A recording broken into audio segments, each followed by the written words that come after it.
Hello students, welcome to scholar जिला। मैं Tauseef sir. Cost accounting की एमसीक्यू की लेक्चर सीरीज में आज हम डिस्कस करेंगे इंट्रोडक्शन टू मार्जिनल कॉस्टिंग, जो आपका लेसन नंबर 4 है। उसके एमसीक्यूज डिस्कस कर रहा हूं मैं। इसके अंदर कुछ एमसीक्यूज हम लोग के प्रैक्टिकल प्रॉब्लम के बेस पे हैं, जो बहुत बड़े बड़े हैं। अगर आप लोगों ने वीडियो नहीं देखा है तो अगर वो क्वेश्चंस करना है आप लोग को वीडियो देख के करना पड़ेगा, क्योंकि अगर पूरा क्वेश्चन समझाते बैठूंगा मैं सारे तो बहुत टाइम चले जाएगा। तो अभी पहले कोशिश करता हूँ मैं जो थ्योरेटिकल पार्ट है, कॉन्सेप्चुअल पार्ट है, वो समझा दूं और जो सिंपल सिंपल है उनको फटाफट कर दूंगा, क्योंकि अगर इसमें करते बैठूंगा तो थोड़ा टाइम लगेगा। लेकिन मैं कोशिश ये करूंगा कि पूरी चीजें एक्सप्लेन करूं जितना ज्यादा हो सकता है उतना। तो वीडियो एंड तक देखना।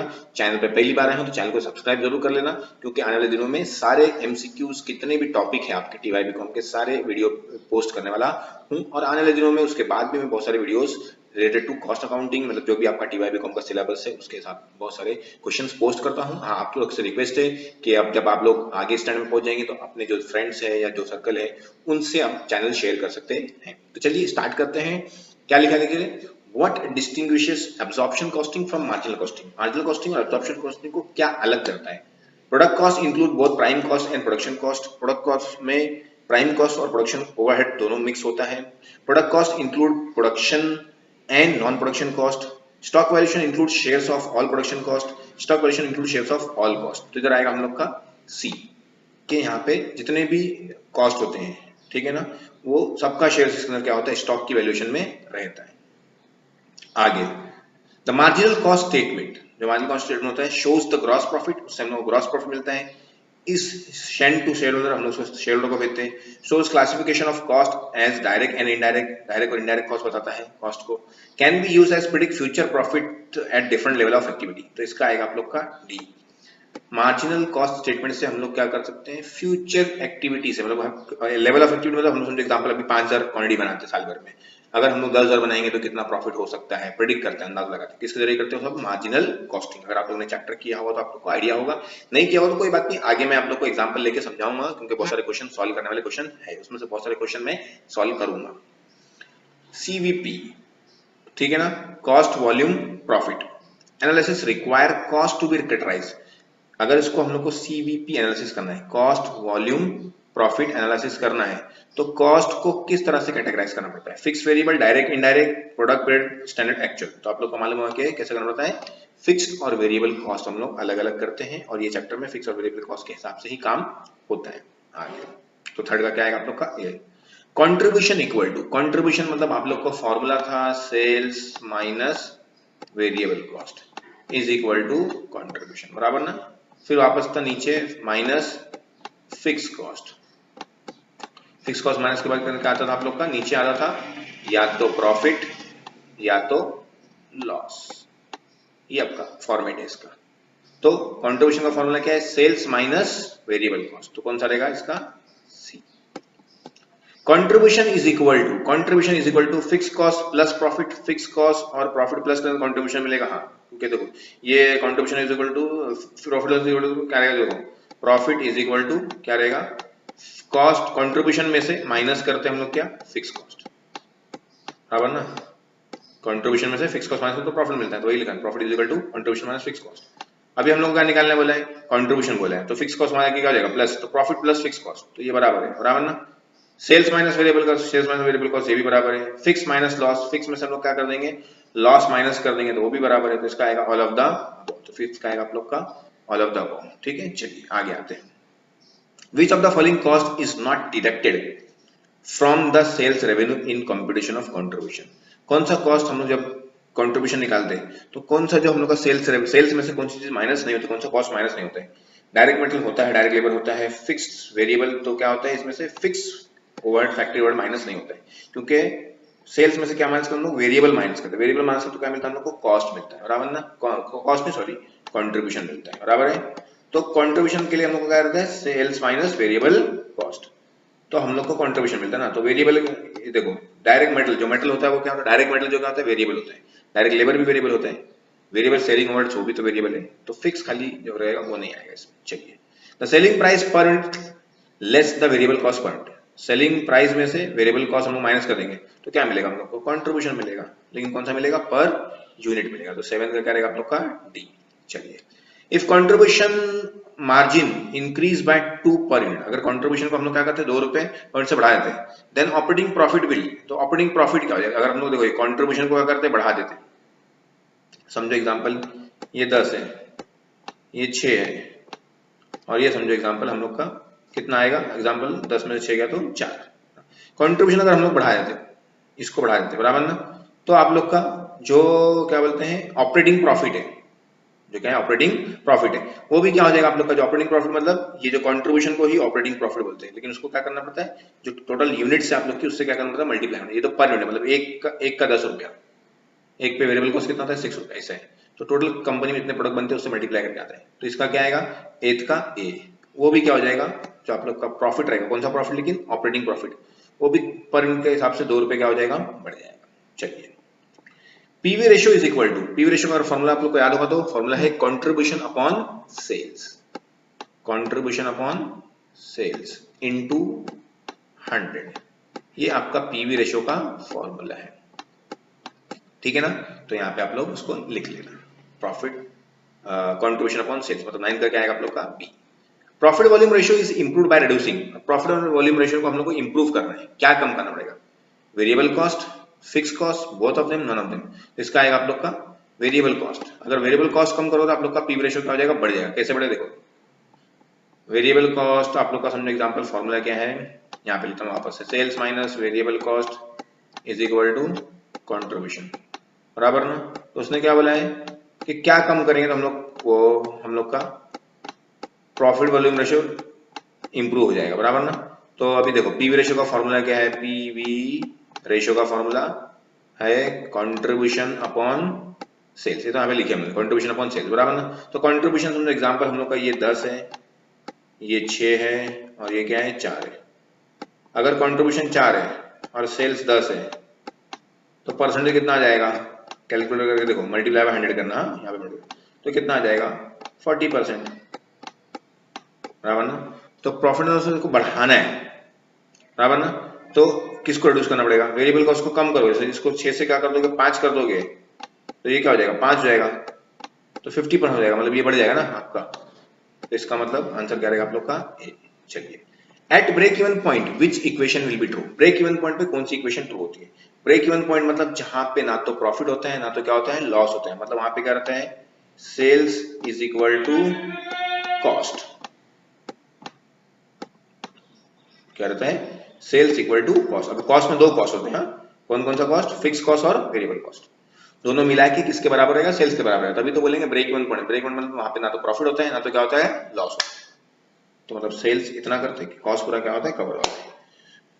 तो इसका वेरिएबल कौन सा राइट रहेगा, सेल्स माइनस ये वाला बी वाला, क्योंकि सेल्स माइनस कॉस्ट, कॉस्ट दो कॉस्ट है ना, कॉस्ट में दो पार्ट है, फिक्स कॉस्ट और वेरिएबल कॉस्ट, तो दोनों को मिलाएंगे तो हम लोग को क्या मिल जाता है सेल्स मिल जाता है, ब्रेक इवन पॉइंट मिल जाता है। तो इसके हिसाब से बी वाला राइट है, तो 11 का आएगा आप लोग का बी।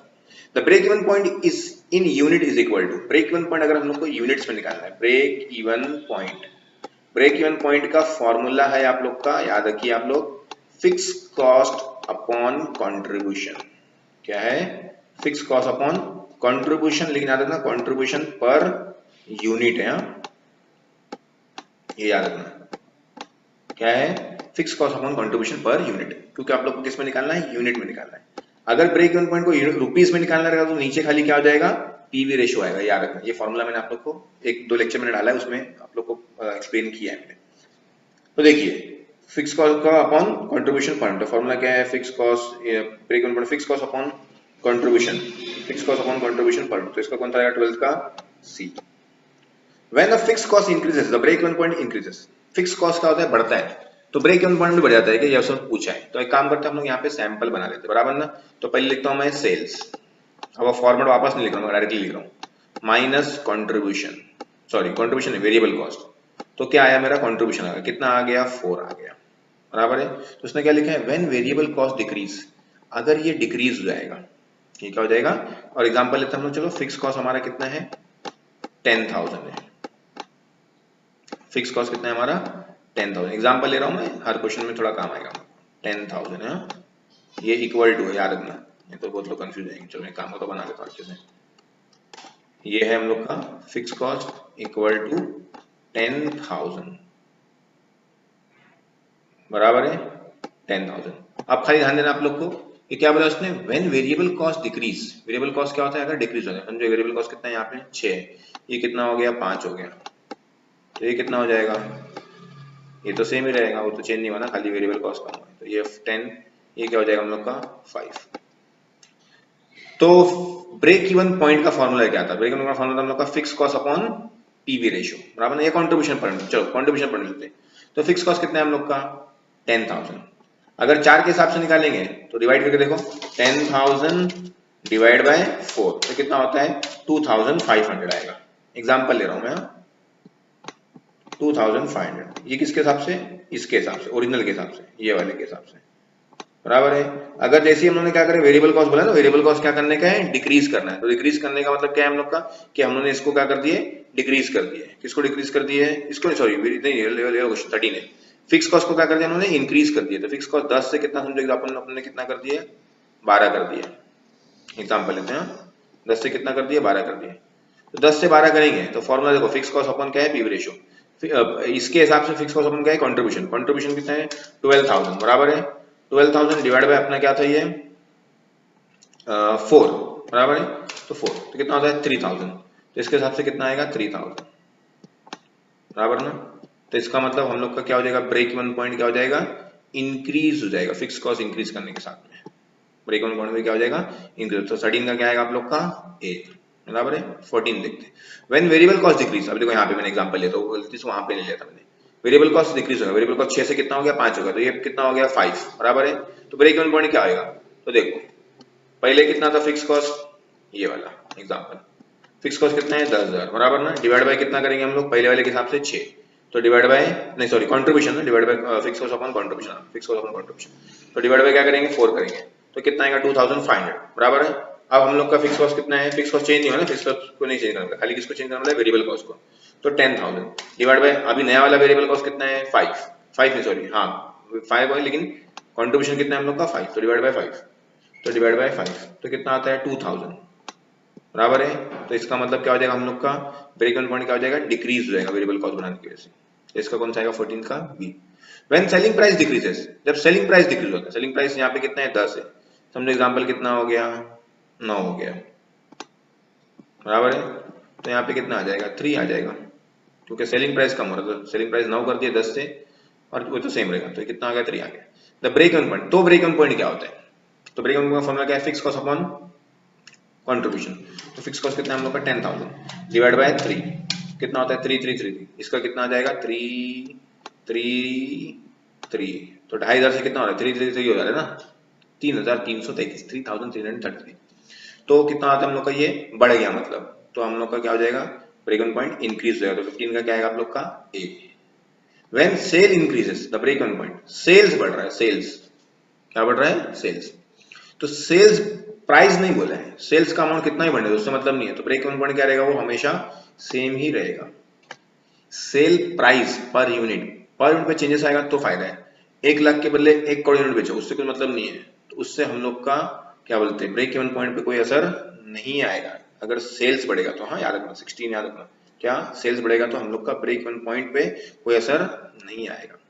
नेक्स्ट क्वेश्चन है हम लोग का 17, which of the following can improve break even point, ये लोग में से कौन सा ब्रेक इवन पॉइंट को बढ़ा सकता है। अगर आप लोग ये तो एग्जांपल लिया था मैंने, इसी के हिसाब से कर लेना सब लोग, क्या लिख लेना समझ लो एग्जांपल हम लोग का फिक्स कॉस्ट कितना है सॉरी सेल्स कितना है 10, वेरिएबल कॉस्ट कितना है समझो एग्जांपल 5 ले लेना, और फिक्स कॉस्ट कितना होता है सॉरी फिक्स कॉस्ट बोला कंट्रीब्यूशन कितना होता है 5 आता है बराबर है, और समझो फिक्स कॉस्ट आप लोग लिख लेना यहाँ पे 10,000 ठीक है।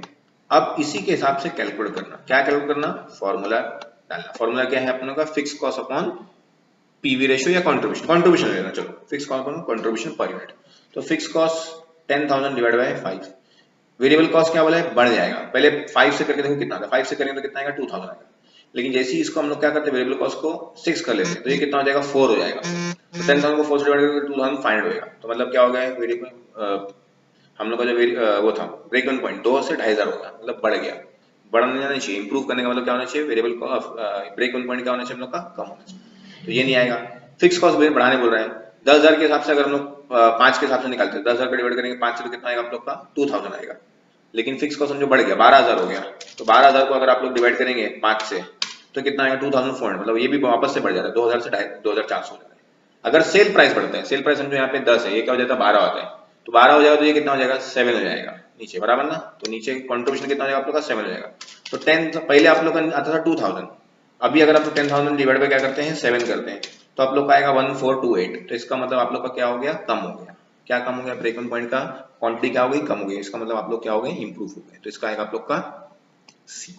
ठीक है, चलिए अगला, which are the following describe the margin of safety. Margin of safety कौन डिस्क्राइब करते हैं, actual contribution margin achieve compared with the that required to break even, actual sales compared with the sales required to break even point, actual versus budget net profit, actual versus budgeted sales. तो इसका आएगा आप लोग का B. Actual sales में से break even sales हम लोग माइनस करते हैं तो हम लोग को मिलता है margin of safety. Margin of safety का मतलब हम लोग कितने अमाउंट से सेफ है। समझो एग्जांपल हम लोग का ब्रेक इवन पॉइंट है, मतलब हम लोग ब्रेक इवन पॉइंट निकाल करके कि हम लोग का 2,50,000 ब्रेक इवन पॉइंट है, मतलब 2.5 लाख रुपए का अगर हम लोग सेल करेंगे तो ना तो हम लोग को प्रॉफिट होगा ना तो लॉस होगा। हम लोग का मतलब क्या हो जाएगा कॉस्ट कवर हो जाएगा, जो खर्चा हमने करे कंपनी के अंदर वो क्या हो जाएगा कवर हो जाएगा 2,50,000 पे। एग्जाम्पल ले रहा हूँ, ठीक है ना। अगर हम लोग ने समझो एग्जाम्पल 3,50,000 का सेल करे तो हम लोग की सेफ्टी कितने की है, दोनों का डिफरेंस कितने का है 1 लाख का। तो इसी को बोलते हैं मार्जिन ऑफ सेफ्टी। तो उसी का फॉर्मूला है actual sales minus break even sales. तो 18 का क्या आएगा आप लोग का बी। 19 देखते हैं, margin of safety is express as, margin of safety कैसे एक्सप्रेस की जाती है, profit upon PV ratio, actual sales minus sales break even point divide by actual sales minus break even point sales और all the above. तो इसका आएगा all the above, इसका सब आंसर आएगा, सब राइट है। अलग अलग फॉर्मूले हैं उसके, अगर आप लोग ने पढ़ेंगे तो आप लोग को पता होगा। ये सबसे क्या आता है मार्जिन ऑफ सेफ्टी मिलती है, करके देख लेना। सेम ही क्वेश्चन जैसे ये क्वेश्चन आप लोगों ने लिया था, मैंने यहाँ पे लिया था, इसी के अंदर वैल्यू पुट करके देख लेना, बराबर ना। तो मार्जिन ऑफ सेफ्टी तुमको क्या हो जाएगी मिलते जाएगी। पहले तो नॉर्मल करके देखना actual sales minus break even sales, फिर बाकी सबसे भी करके देखना।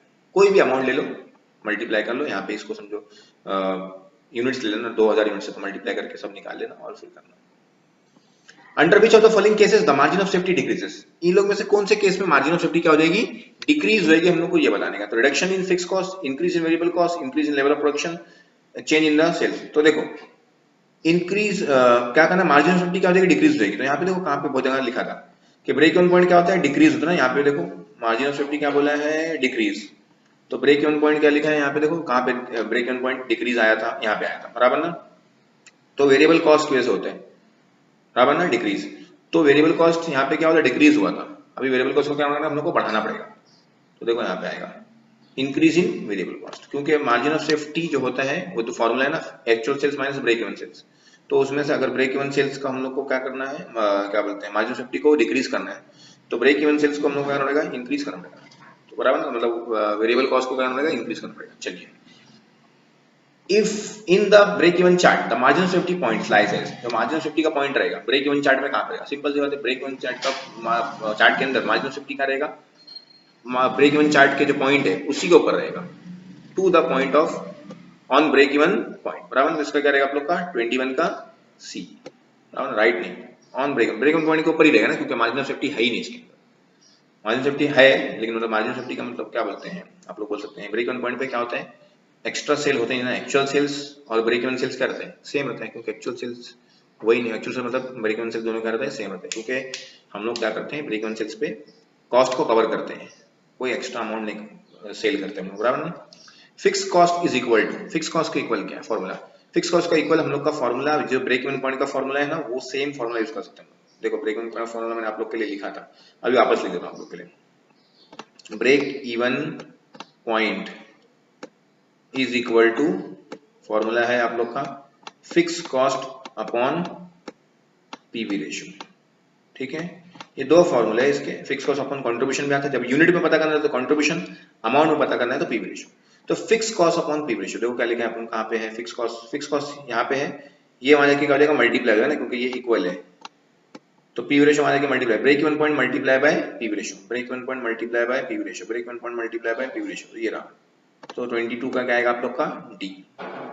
Which of the following factor is to be multiplied, कौन सी चीज को मल्टीप्लाई करना पड़ेगा with contribution margin ratio two calculate profit, profit निकालने के लिए हम लोग को किस से मल्टीप्लाई करना पड़ेगा, तो हम लोग को क्या मिलना चाहिए टू कैलकुलेट प्रॉफिट मिलना है, प्रॉफिट निकालने के लिए, बराबर ना। तो देखिए क्या लिखा है आगे आगे एग्जांपल में, यूनिट कंट्रीब्यूशन उसके बाद लिखा है मार्जिन ऑफ सेफ्टी, उसके बाद लिखा है charitable cost per unit, sorry variable cost per unit, unit sales price, change in sales volume. तो इसका आएगा आप लोग का मार्जिन ऑफ सेफ्टी, ठीक है ना। कंट्रीब्यूशन मार्जिन को मार्जिन ऑफ सेफ्टी से मल्टीप्लाई करेंगे तो हम लोग को क्या मिल जाएगा, प्रॉफिट मिल जाएगा। तो 23 का क्या आएगा आप लोग का B. In CVP cost volume profit analysis हम लोग ऊपर पढ़े थे बराबर ना, पहले या दूसरे क्वेश्चन में शायद।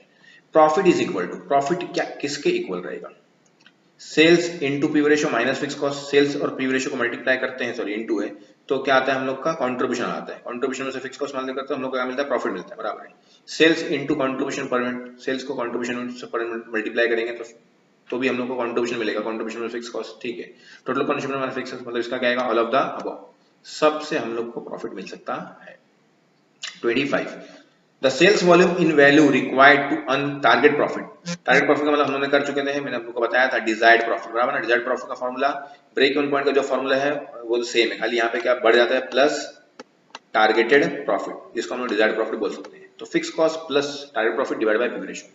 तो क्या फॉर्मूला देखो, fix cost plus target profit divide by PV ratio, किधर है, इधर डी में। 25 का क्या आएगा आप लोग का, डी आएगा। आगे बढ़ते हैं।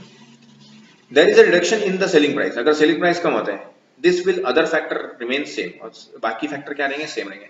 सेलिंग प्राइस अगर कम करेंगे, तो ये यहाँ पे एग्जांपल आपके पास मैंने यहाँ पे बना के रखा हूँ, देखो इसी के अंदर, इसके अंदर यहाँ खाली देख लेना कि सेलिंग प्राइस अगर कम करेंगे तो बाकी फैक्टर सेम रहेंगे, तो क्या असर आएगा वो उसने पूछा है बराबर है।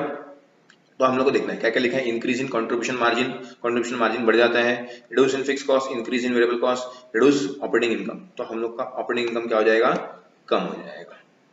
There is a increase in advertising expenses, advertising expense उन्होंने कम कर दिया बराबर है। उन्होंने क्या कर दिया, सेलिंग प्राइस कम करेंगे तो ऑपरेटिंग इनकम कम हो जाएगी, तो सिंपल सी बात है। एडवर्टाइजिंग एक्सपेंस कम कर दिए तो अदर फैक्टर रिमेनिंग सेम, तो एडवर्टाइजिंग एक्सपेंस अगर हमने बढ़ाया, सॉरी कम नहीं कर बढ़ाया, तो सिंपल सी बात है हम लोग का जो ऑपरेटिंग इनकम रहेगी वो क्या हो जाएगी, कम हो जाएगी। तो रिड्यूस ऑपरेटिंग इनकम, तो इसका आएगा A. Cost volume profit analysis is used primary by management, CVP analysis use करते हैं कौन से मैनेजमेंट, किसके लिए यूज करते हैं, as a planning, as a control purpose, preparation of external result, to correct the financial statement, तो इसका आएगा एज ए प्लानिंग टूल बराबर ना। ये चैप्टर पूरा प्लानिंग के लिए ही यूज किया जाता है। नेक्स्ट क्वेश्चन देखिए क्या लिखा है, the contribution to sales ratio of companies 20%, मतलब sales contribution to sales ratio, contribution to sales का मतलब होता है पीवी रेशियो। तो हम लोग को पीवी रेशियो दिया हुआ है, कितना परसेंट दिया, 20%।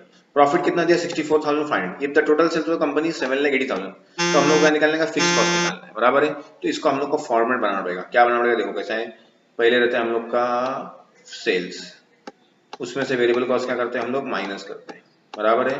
तो क्या मिलता है हम लोग को, कंट्रीब्यूशन, उसमें से माइनस करते हैं हम लोग फिक्स कॉस्ट, तो क्या मिलता है हम लोग को, प्रॉफिट मिलता है बराबर है ना।